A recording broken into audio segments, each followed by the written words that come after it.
Learning या अधिगम क्या है? तो ऑप्शन है व्यवहार में परिवर्तन, अनुभव से व्यवहार में परिवर्तन, अनुभव से व्यवहार में स्थायी परिवर्तन या परिपक्वता से परिवर्तन या फिर ऑल ऑफ दीज। तो सीधी सी बात है, लर्निंग के अंदर सिर्फ परिवर्तन नहीं आता बल्कि स्थायी परिवर्तन आता है, और स्थायी परिवर्तन जो होता है उसी को हम लर्निंग कहते हैं। तो अनुभव से व्यवहार में स्थायी परिवर्तन लर्निंग है। फिर है लर्निंग के कौन कौन से आयाम होते हैं, यानी सीखने के कितने आयाम होते हैं, डोमेन्स ऑफ लर्निंग बताना है। तो सीखने के 3 आयाम होते हैं, एक संज्ञानात्मक, एक भावात्मक और एक क्रियात्मक। संज्ञानात्मक कॉग्निटिव डोमेन, अफर्मेटिव डोमेन और साइकोमोटर डोमेन।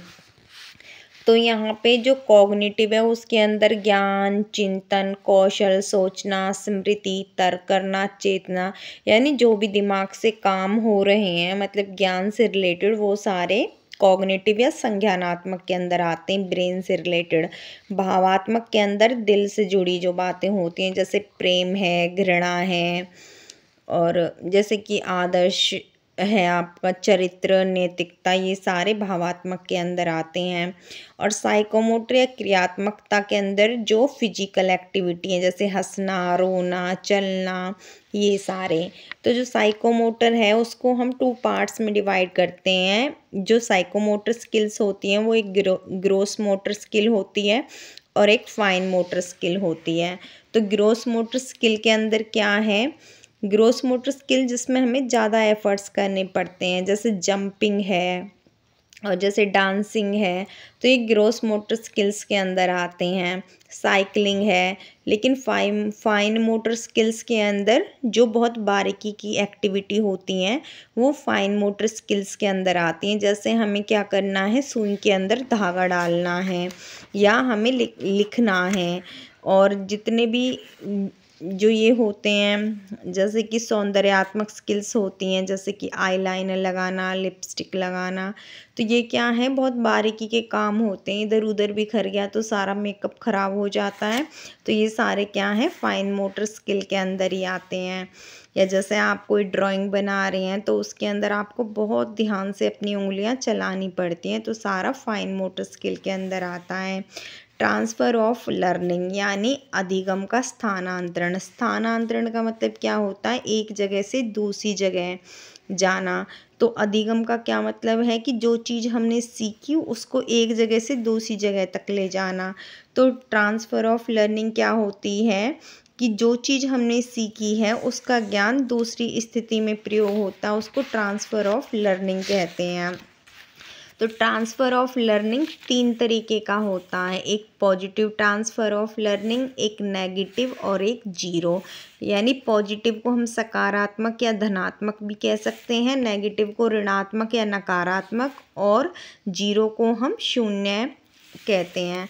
अब इनमें क्या अंतर है, पॉजिटिव ट्रांसफ़र ऑफ लर्निंग क्या होती है, जैसे हमने कोई चीज़ सीखी और जब हम कोई दूसरा काम करते हैं तो अगर पहला सीखा हुआ ज्ञान हमें दूसरे कार्य में मदद करता है, तो वहाँ पॉजिटिव ही तो वो हमारे लिए पॉजिटिवली वर्क कर रहा है। तो इस तरीके का जो ट्रांसफ़र हुआ पहले ज्ञान का दूसरी जगह पे, तो उसको हम पॉजिटिव ट्रांसफ़र ऑफ लर्निंग कहते हैं। यानी पुराना ज्ञान जब नए ज्ञान में हेल्प करता है, जैसे संस्कृत जिसे आती है वो हिंदी जल्दी सीख जाते हैं, और जिन्हें इंग्लिश आती है वो फ्रेंच जल्दी सीख जाते हैं। तो यहाँ पे क्या है, जिन्हें मैथमेटिक्स बहुत अच्छे से आती है वो फिजिक्स के कॉन्सेप्ट हैं जो उन्हें मैथमेटिकल डेरिवेशंस में यूज बहुत आसानी से कर लेते हैं। जिन्हें ऑर्गेनिक केमिस्ट्री बहुत अच्छी आती है वो बायो के जो है कॉन्सेप्ट उन्हें अच्छे से समझ लेते हैं। तो यहाँ पे एक जगह पे सीखा हुआ ज्ञान दूसरी जगह पे काम आ रहा है। तो इस तरीके से यहाँ पे जो ट्रांसफ़र ऑफ लर्निंग है वो पॉजिटिव है। लेकिन जब पुराना सीखा गया ज्ञान नई कोई चीज़ हम सीख रहे हैं और उसमें बाधा डाल रहा है, तो उसको हम क्या कहते हैं, ऋणात्मक अधिगम का स्थानांतरण कहते हैं या नेगेटिव ट्रांसफ़र ऑफ लर्निंग कहते हैं।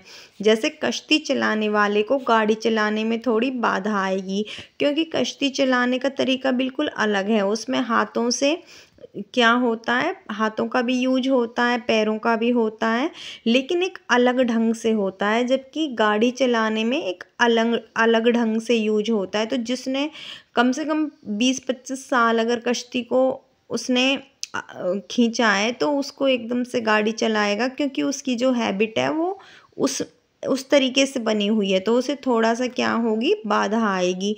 तो इस तरीके से आने वाला जो उसके अंदर जो आने वाली बाधा है, उसको हम क्या कहेंगे, नेगेटिव ट्रांसफ़र ऑफ लर्निंग कहेंगे। एक होता है जीरो ट्रांसफ़र ऑफ लर्निंग, जैसे पुराने ज्ञान का नया ज्ञान में कोई प्रभाव नहीं पड़े, तो उसको पॉजिटिव और ना ही नेगेटिव पड़े, तो उसको हम क्या कहते हैं, जीरो ट्रांसफ़र ऑफ लर्निंग कहते हैं। अब यहाँ पे देखो, आपने देखा होगा कि कोई है, मतलब किसी को ना दोहे बहुत अच्छे लगते हैं गाने में। कोई कबीर जी के दोहे गाता है बहुत ज़्यादा, और उसको रहीम जी के दोहे गाने पड़ जाएं तो कोई फ़र्क थोड़ी पड़ेगा, है ना। तो वो उन दोहों को भी अच्छे से गा सकता है। तो इसका मतलब ये थोड़ी पहले दोहे उसको दूसरे दोहे याद करने में कोई दिक्कत दे रहे हैं। तो जहाँ ना तो कोई दिक्कत हो रही है और ना ही कोई आसानी हो रही है, तो ऐसी ट्रांसफ़र ऑफ लर्निंग को हम क्या कहते हैं, जीरो। ट्रांसफ़र ही नहीं हुआ है ना, ट्रांसफ़र ही नहीं हुआ, तो वो ट्रांसफ़र कैसा है, जीरो। जब हुआ ही नहीं तो जीरो ट्रांसफ़र है। और तो इस तरीके से तीनों हो गए, positive transfer of learning, negative transfer of learning और जीरो ट्रांसफ़र ऑफ लर्निंग। यहाँ पे देखो, जो पॉजिटिव ट्रांसफ़र ऑफ लर्निंग है वो भी 3 टाइप्स की होती है। तो एक हॉरिजॉन्टल होती है, एक वर्टिकल होती है और एक बाइलेटरल होती है। अब इन तीनों में क्या अंतर है? हॉरिजॉन्टल में जब सेम लेवल की चीज़ों में हमारी हेल्प होती है पहले ज्ञान से दूसरे ज्ञान को सीखने में। वर्टिकल में जब लेवल बदल जाता है, यानी कि और ज़्यादा हाई लेवल की चीज़ों को हमें सीखने में मदद मिलती है पहले ज्ञान से, तो उसको वर्टिकल कहते हैं। और बाइलेटरल में क्या होता है कि जो बॉडी पार्ट्स हैं उनका जो ज्ञान है वो दूसरे बॉडी पार्ट्स में अगर स्थानांतरित होता है तो उसको हम बाइलेटरल कहते हैं। तो देखिए, हॉरिजॉन्टल के अंदर क्या होता है, सेम स्तर पर ज्ञान का ट्रांसफ़र होता है। ये भी 2 टाइप्स का होता है, ठीक है। कौन कौन सा होता है, एक पार्श्विक अंतरण होता है, स्थानांतरण, और एक अनुक्रमिक यानी सीक्वेंस में, एक लेटरल और एक sequential transfer of learning. Lateral में क्या होता है, जब सेम टू सेम जो चीज़ें हैं उस मतलब सेम चीज़ का सेम चीज़ में यूज किया जाए। जैसे कि प्लस के क्वेश्चंस हैं, किसी को प्लस के क्वेश्चंस करने आ गए, छोटे बच्चे को प्लस के क्वेश्चन सीखने के बाद फिर मैम क्या कहती हैं, उसको ना हासिल वाले प्लस के क्वेश्चंस कराती हैं, तो वो आसानी से सीख जाता है। तो लेवल तो सेम है, लेकिन उसको हेल्प मिली पहले बिना हासिल वाले सवालों को, जो उसने सीखा था उसकी मदद से उसने हासिल वाले सवाल सीखे। तो यहाँ पे लेटरल ट्रांसफ़र ऑफ लर्निंग हुआ है। लेकिन सीक्वेंशियल ट्रांसफ़र ऑफ लर्निंग में क्या होता है कि दूसरी चीज़ें वो सीख रहा है, लेकिन उसी लेवल की सीख रहा है। जैसे कि पहले उसने प्लस के सवाल सीखे, तो प्लस के सवाल उसको माइनस के सवाल करने में भी हेल्प कर रहे हैं। माइनस के सवाल भी सीख लिए उसने, फिर वो गुना के सवाल सीख रहा है ना। फिर क्योंकि उसको पता है कि प्लस के बाद प्लस सीखा, माइनस सीखा, मल्टीप्लाई सीखा, डिवाइड सीखा, तो एक सीक्वेंस में वो चलते चलते बढ़ रहा है आगे। तो उसको हम क्या कहते हैं, सीक्वेंशियल ट्रांसफ़र ऑफ लर्निंग। फिर वर्टिकल के अंदर क्या कहता है, यहाँ पे ना लेवल बदल जाते हैं। जैसे कि पहले किसी बच्चे ने साइकिल चलाना सीखा, फिर स्कूटी चलाना सीखा, फिर गाड़ी चलाना सीखा, तो यहाँ पे क्या है, लेवल ऑफ लर्निंग जो है वो हाई हाई होते जाते हैं, तो इसको हम वर्टिकल ट्रांसफ़र ऑफ लर्निंग कहते हैं। अब देखो इन दोनों में क्या अंतर है, यहाँ और यहाँ वो प्लस माइनस मल्टीप्लाई डिवाइड वो एक सीक्वेंस से चीज़ों को सीख रहा है। लेकिन यहाँ अगर वो प्लस के बाद डायरेक्ट मल्टीप्लाई करना सीखे, मतलब ये सीक्वेंस है ना, प्लस के बाद माइनस होना चाहिए, माइनस के बाद मल्टीप्लाई, उसके बाद डिवाइड, जैसे हम बुक्स में छोटे बच्चों को सिखाते हैं। लेकिन प्लस के बाद वो डायरेक्ट मल्टीप्लाई सीखें, मल्टीप्लाई के डायरेक्ट बाद फिर वो कुछ और परसेंटेज सीख लें। तो इस तरीके से लेवल ही चेंज हो जाए अगर सीखने का, एक सीक्वेंस में ना सीख के वो लेवल ही हाई करता जाए तो उसको वर्टिकल स्थानांतरण कहते हैं। फिर बायलेटरल के अंदर क्या है, जैसे कि हम अपने राइट हैंड से लिखते हैं और किसी वजह से हम राइट हैंड से ना लिख पाएँ और हम लेफ़्ट से फिर वही लिखना स्टार्ट कर दें, या हम सीधे हाथ से झाड़ू लगाते हैं और किसी दिन चोट लग जाए सीधे में तो हम उल्टे हाथ से झाड़ू लगाने लगें, तो उसमें क्या है, जो स्थानांतरण है वो बायलेटरल स्थानांतरण कहलाएगा। देखो ये लेटरल ट्रांसफ़र जो है वो हॉरिजॉन्टल ट्रांसफ़र का ये एक पार्ट है, और ये बायलेटरल जो है ये क्या है, टाइप है पॉजिटिव ट्रांसफ़र का। तो बायलेटरल में और लेटरल में अंतर देख लेना। उसके बाद है ये हमने कर ही लिया, प्लस से गुना और मल्टीप्लाई से डिवाइड सीखने में जो है, यहाँ प्लस से हम माइनस में नहीं पहुँचे ना तो लेवल चेंज हो गया, तो वर्टिकल ट्रांसफ़र ऑफ लर्निंग है। लेकिन प्लस से माइनस होता, माइनस से मल्टीप्लाई से डिवाइड होता, तो वो सीक्वेंशियल ट्रांसफ़र ऑफ लर्निंग होता।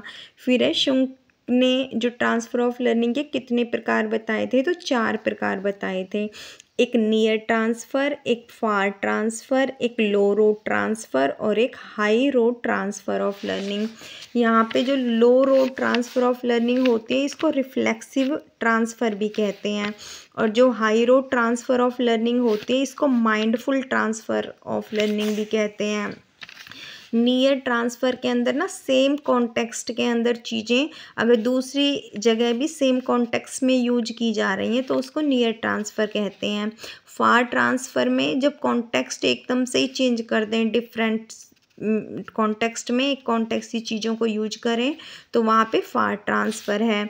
लो रोड ट्रांसफ़र में एक सिचुएशन थी और फिर अगर कहीं दोबारा वही सिचुएशन आ जाए तो पहली सिचुएशन में जो हमने नॉलेज गेन की थी वही नॉलेज हम वहाँ पे यूज कर लेते हैं, तो वो लो रोड ट्रांसफ़र कहलाता है। और high road transfer of learning में अगर किसी हम परिस्थिति में हैं और हमने उस परिस्थिति से कुछ सीख लिया और फिर हमारे पास कभी कुछ और दूसरी मतलब डिफरेंट टाइप की सिचुएशन आ गई, लेकिन उसको हैंडल करने के लिए हमने पहली सिचुएशन से प्राप्त नॉलेज को यूज कर लिया, तो वहाँ पे high road transfer of learning कहलाती है। देखो रिफ्लेक्स का मतलब होता है चीज़ें ना टकरा कर वापस आ गई, यानी कि सेम टू सेम वही चीज़ें थी और वही हमने दूसरी जगह यूज कर ली परिस्थिति में। लेकिन माइंडफुल में क्या हुआ, परिस्थिति बदल गई, हमने अपने दिमाग का यूज किया और पहले ज्ञान को दूसरी डिफरेंट परिस्थिति में यूज कर लिया, तो हाई रोड ट्रांसफ़र। ये समान तत्व का जो सिद्धांत है ट्रांसफ़र ऑफ लर्निंग का वो थॉर्नाइक ने दिया था। जो सामान्यीकरण का सिद्धांत है ये भी ट्रांसफ़र ऑफ लर्निंग का सिद्धांत है। ये क्वेश्चन एचटेट में आया हुआ है, किसने दिया था, उसमें था जेड महोदय ने दिया था, ऑप्शन में था, ये जुड़ है। और सामान्य व विशिष्ट तत्व का सिद्धांत, इसे याद करने में तो कोई दिक्कत नहीं है क्योंकि बुद्धि में भी हमने सामान्य और विशिष्ट बुद्धि पढ़ी है, स्पीयरमैन ने दी थी। तो ट्रांसफ़र ऑफ लर्निंग में भी सामान्य व विशिष्ट तत्व का सिद्धांत स्पीयरमैन के द्वारा दिया गया है।